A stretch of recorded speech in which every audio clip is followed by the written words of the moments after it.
गणनायकाय गणदेवताय गणाध्यक्षाय धीमहि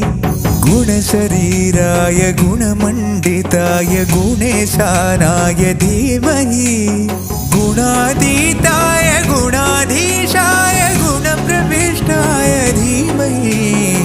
एकदन्ताय वक्रतुण्डाय गौरीतनयाय धीमहि